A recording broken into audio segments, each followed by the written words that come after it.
¿Cree usted en los aparecidos? ¿Existen realmente? ¿Será que los verdaderos monstruos son los que nos han mostrado en mitos y leyendas? ¿O son aquellas personas que se dedican a hacer el mal? Hola amigos de Glota Miloja, mi nombre es Alan Y mi nombre es Joana. y el día de hoy vamos a estar hablando de una novela llamada Los aparecidos, escrita por Óscar Godoy Barbosa. Muy bien.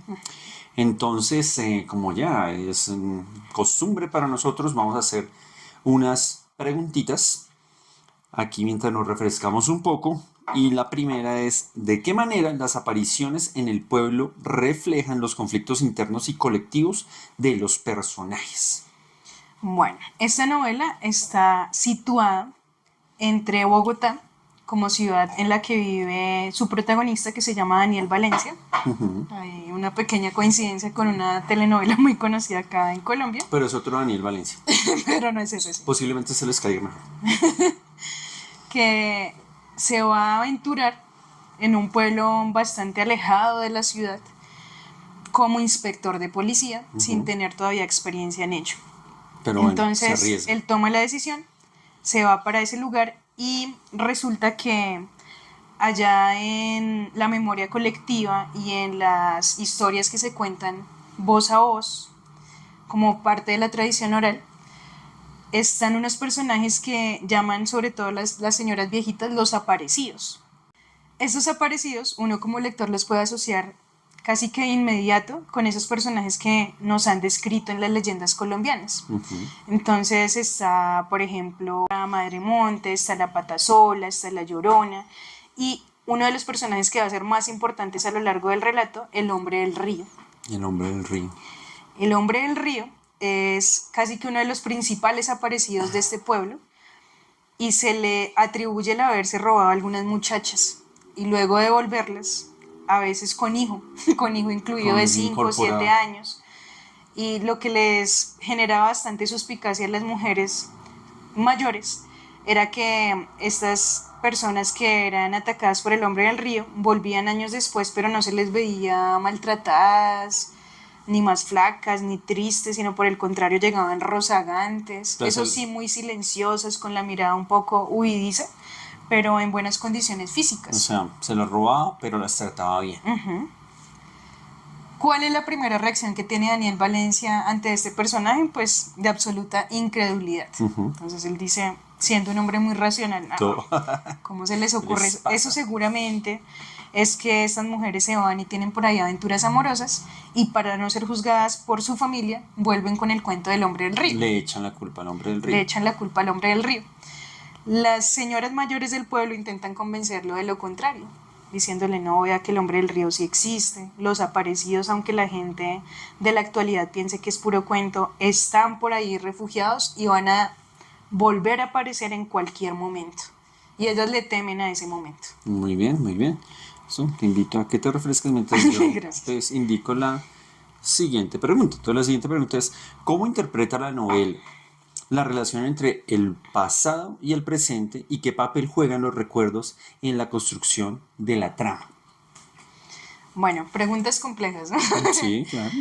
En primera instancia, el pasado y el presente se relacionan casi que por un sentimiento de añoranza y de extrañar lo que ya fue, lo que ya sucedió. Sobre todo, las mujeres mayores del pueblo extrañan el hecho de la palabra, de compartir la palabra. Entonces ellas dicen, antes la gente se sentaba, compartía conversaciones, compartía historias, compartía recuerdos. Y ellas dicen, no, en cambio ahora están sumergidos en los aparatos electrónicos, ni siquiera se miran los unos a los otros, no hay respeto por la tradición oral, no hay respeto por los personajes que aparecían en ella. Entonces, el presente para este pueblo en particular es lleno de temor, pero ya no por los aparecidos, sino por los grupos armados, tanto legales como ilegales, que asumen la violencia como la única forma de relacionarse socialmente hablando. Sí. Entonces hay bastantes, bueno, no voy a decir la palabra completa, pero es la palabra que empieza por ma y termina en cres. Hay unas camionetas 4x4 que aparecen por ahí merodeando en las noches y se llevan a las personas del pueblo. Usualmente sin placas. sí, sin ningún tipo de identificación, o cuando son identificadas, pues cuentan con el silencio que es generado por el temor en las personas. La anuencia que les damos los civiles a ciertos comportamientos que no tienen nada de normal en nuestras sociedades. Pero que sin embargo se normalizan, al punto de que, dice Daniel Valencia un poco aterrado, no entiendo cómo estas personas no se afectan ya por esa situación. Hay escenas bastante cruentas en las que aparecen cuerpos por ahí con signos de haber sido violentados severamente antes de la defunción, pero la gente ya está muy normalizada con ello. Sí. Como que uno más, Popularmente, dos más, sí. 5 más, 10 más, 20 más. Sí. Popularmente acá en Colombia les decimos que la gente se curte. Que se curte, que le sale callo, que ya... Y eso desafortunadamente nosotros como sociedad, en todos los estratos socioeconómicos en Colombia, uno ya con ciertas palabras que son una barbaridad en otros países, a uno ya desafortunadamente uno se insensibiliza. De alguna manera esa insensibilidad nos guía a la deshumanización. Y de ahí muchas opiniones y mucho no me importa qué pase con el otro, pero eso es un tema más bien complejo y no tiene, repito, no tiene nada de normal. Algo que también le abruma bastante a Daniel Valencia es el hecho de que en el pueblo pasen todas esas situaciones escabrosas y en la ciudad la gente ni se entere de ello. No, lo que yo te contaba en algún momento también, de manera personal, alguna vez en mi adolescencia, estuve por allá en el Putumayo y acá en Bogotá estaban hablando de la Copa América y cómo Palermo había desperdiciado 3 goles ante Colombia. Se hablaba del Ska, el Gato López en cuestiones musicales. Y mientras tanto, pues allá estábamos en paro armado y yo no me podía regresar a Bogotá, a tal punto que no regresé en 2 meses. Es como si fueran dos universos completamente diferentes. Sí, sí, sí. Hasta ese punto nos lleva la insensibilidad y creo que en este punto es importante resaltar los esfuerzos que se han hecho en el país para precisamente generar esa sensibilización en las personas que directamente no han vivido el conflicto, pero pues que si nos ponemos a ver globalmente se han visto también afectadas por eso, ¿no? Sí. Porque a veces uno piensa, eso es por allá lejos, acá no pasa nada, estamos bien, estamos tranquilos, pero debemos reconocernos como una totalidad también. Entonces acá, en este punto, quiero rescatar el esfuerzo que hizo la Comisión de la Verdad. Ese informe que hizo la Comisión de la Verdad se publicó en el año 2013 y está compuesto de un montón de narraciones sobre cómo ha operado la violencia acá en Colombia Sistemáticamente. sistemáticamente y tiene unas cifras que escandalizarían a cualquiera, yo creo. Por ejemplo, nos cuentan que 220.000 personas entre 1958 y 2012 perdieron la vida a consecuencia del conflicto armado. Y nos hablan de las diversas formas en las que se ha sometido a los cuerpos pues a esa misma violencia. Sí. Entonces son formas que uno, Bueno, yo creo que ni en las peores sí, pesadillas. para, digamos, no decirlo acá en YouTube, porque nosotros sabemos que aquí en YouTube hay ciertas restricciones, pero es ver cómo un ser humano se demoniza tanto, no lo digo en el sentido religioso, pero se demoniza tanto, se deshumaniza tanto, que no reconoce al otro como humano, que no le basta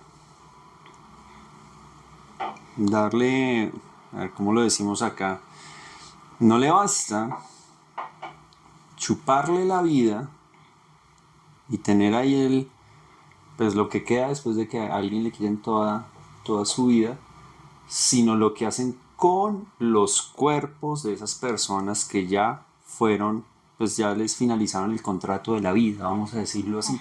Que si no, sabemos que no nos dejan en YouTube, pero ustedes ya saben a qué nos referimos. Si tienen curiosidad al respecto, les recomiendo acercarse a ese informe. Ahí hay toda una compilación, como les digo, de narraciones, de imágenes, que lo solidarizan a uno con las personas que han padecido la violencia directamente. De hecho, nosotros tenemos un short, se los vamos a dejar en la descripción, con cierta literatura que les puede interesar de acá de Colombia. Eso sí, no les podemos asegurar que ustedes puedan conseguir estos libros fácilmente. Por textos como Viento Seco, de Daniel Caicedo, Cóndores no entierran todos los días, De de Gustavo Gardiazabal, Álvarez Gardiazabal. de Gardiazabal. Entonces, no, y eso entre muchas cosas. Los Divinos. Bueno, Los Divinos sí también es también ya una cuestión de clases, se lo recomendamos mucho de Laura Restrepo y esperamos en algún momento poderlo hablar acá. Pero hay cosas, por ejemplo, como Viento Seco que decir, nos tocaría casi que mutear todo el video para poder hablar de este libro. Entonces los invitamos, de pronto lo puedan conseguir. Si están en Colombia es muy difícil, si están afuera va a ser más difícil. Sabemos perfectamente que en Argentina hay copias, son gente muy seria en Argentina, alrededor de la literatura, y cuando uno averigua casi siempre los textos están en Argentina, o si no, hay unas copias en Cuba. Bueno, vámonos con la última pregunta. Bueno, antes de que te remites a la última pregunta, Vale, tú me interrogabas sobre qué papel juegan los recuerdos en este texto, Sí, en la perdón. narración. Hay un personaje, además de Daniel Valencia, que es el protagonista, que pasa de ser simple espectador lejano de toda la cuestión de la violencia a ser el protagonista, a vivenciarlo directamente. Él es subido a una de esas camionetas 4x4 y pues no vamos a decir lo que pasa después porque creo que ya es fácil de intuir, ¿no?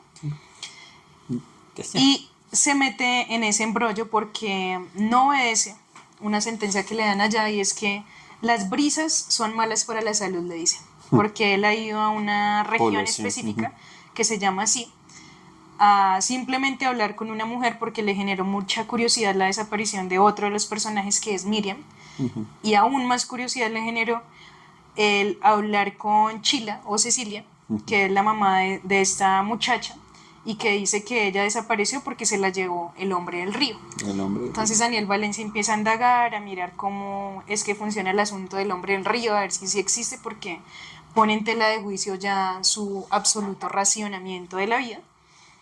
Empieza a dudar al respecto, y haciendo esas indagaciones, simplemente hablando con una señora, es señalado ya por estas personas que pues como que imponen su ley a fuerza de todo lo que tengan que hacer. Vamos a decirlo así, a la maldita sea. Entonces ahí lo interesante del asunto es que la historia después da un vuelco y efectivamente el hombre del río existe. Ahí está.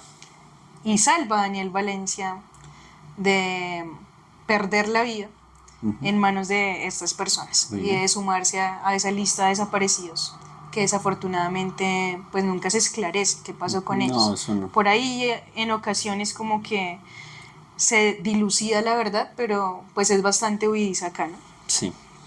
Bueno, un cortecito. Bueno, ya recargamos. Entonces, la última pregunta.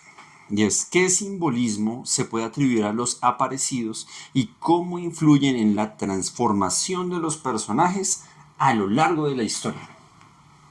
Creo que el personaje que más vive la transformación es precisamente Daniel Valencia.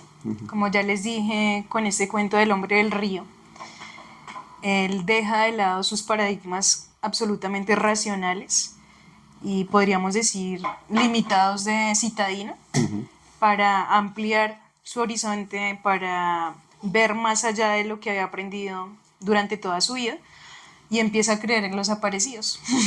No solo por lo que le contaron las personas mayores del pueblo, sino porque, como ya les anticipé un poco en la anterior pregunta, él se encuentra de frente con ellos cuando está a punto de ser silenciado eternamente por estos personajes malévolos, y el hombre del río lo rescata. Sí. Porque Miriam se lo pide. Miriam como que ha estado por ahí chismoseando a la distancia cómo Daniel Valencia se ha comportado con su familia, sobre todo con Chile. Que ha sido un inspector muy eficiente. Ella se solidariza con él, y estando por allá en una cueva, nos la describen en la cúspide de la montaña, en medio de la selva, donde muy pocos hombres pueden llegar, a la vera del río. Miriam convence al hombre del río para que resguarden allá a Daniel Valencia mientras se recupera de las lesiones que le han generado estos seres malévolos. Y entonces él, pues ahí como entre el sueño y el delirio por las heridas, por la fiebre que le surge por algunas infecciones, pues se da cuenta que ese mundo mitológico y de leyenda que él veía casi que burlonamente es real, que existe. Los aparecidos, como ya les dije, constituyen la pata sola, la madre monte. Ahí no los mencionan directamente. Pero El uno, único que tiene nombre es el hombre del río. Pero por las características que nos dan, pues uno puede pensar en esos personajes de las leyendas. sí, en la búsqueda de la explicación de estos seres mitológicos, también había un short por ahí del Curupira, ¿no? Y tú hiciste.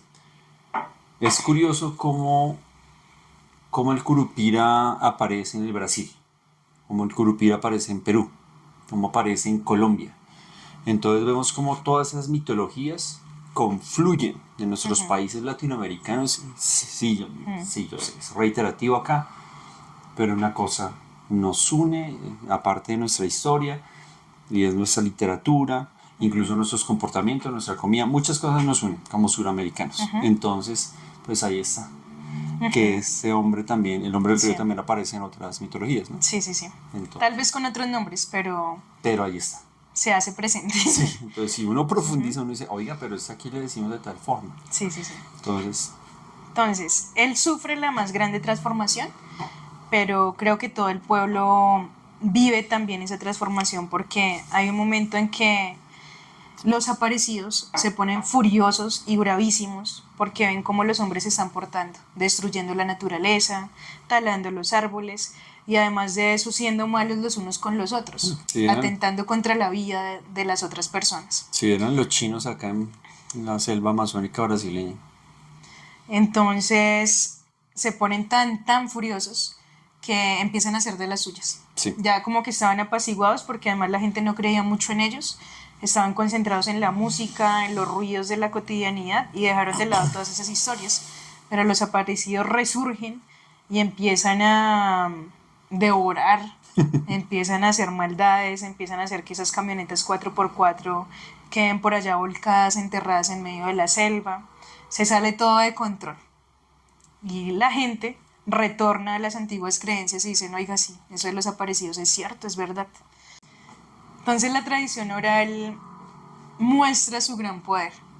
Poder de tejido social, de tejido cultural, poder de vivenciar realmente la historia y no dejarla por allá al margen de nuestra realidad, Sí. sino entender que somos uno mismo, ¿no? Bueno, ya tienen de plano una historia que parece en algunos momentos traída de los cabellos, ¿no? Pero que de esta manera alegórica muestra la realidad de nuestro país. Como ya se dice, es decir, yo estoy seguro que en Colombia no es el único sitio donde hay desaparecidos en este caso. Sé que lo ha vivido Chile, sé que lo ha vivido Argentina, México. y México. Yo creo que casi todos. Sí. Desafortunadamente es la desgracia que tenemos acá, pero una forma de que esto no se repita. Y al que pregunte, bueno, ¿sabes por qué leen tanto? Es porque no queremos olvidar. ¿Por qué no quiero olvidar? No queremos olvidar, porque si olvidamos, vamos a estar otra vez condenados a repetir la historia.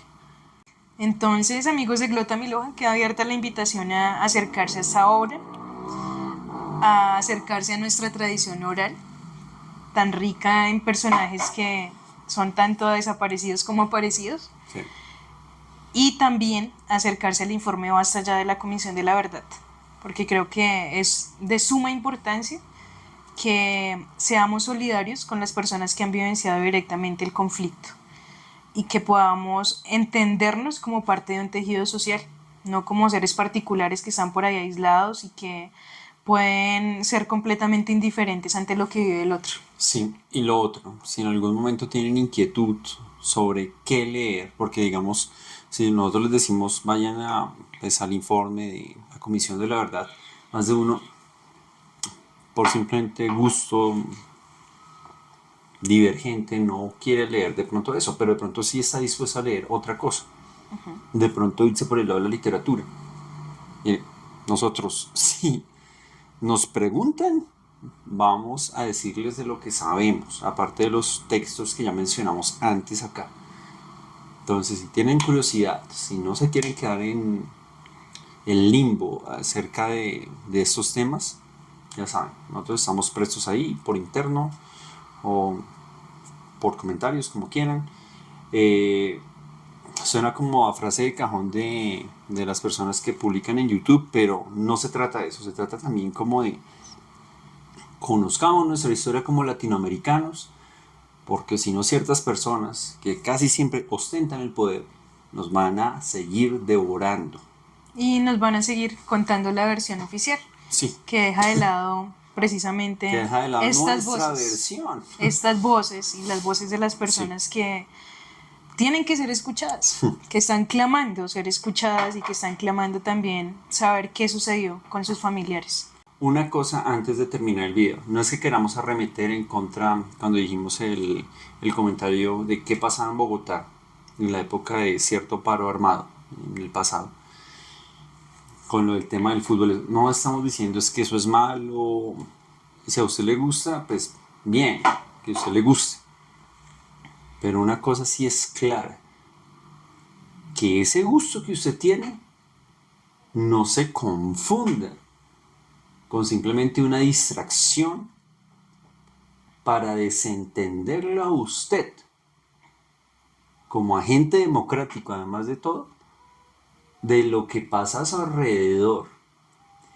Y otra cosa, tal vez usted no esté de acuerdo con muchas personas, pero sí tenemos que tener en cuenta que los derechos que hoy tenemos no han sido fáciles de conseguir, que no podemos deshonrar nuestra memoria histórica por simplemente pan y circo, Ni por mutismo. ni por mutismo. Ni por mutismo, la anuencia de la que hablamos antes. Entonces, Gracias. gracias amigos de Glotomiloja, nos hablamos luego.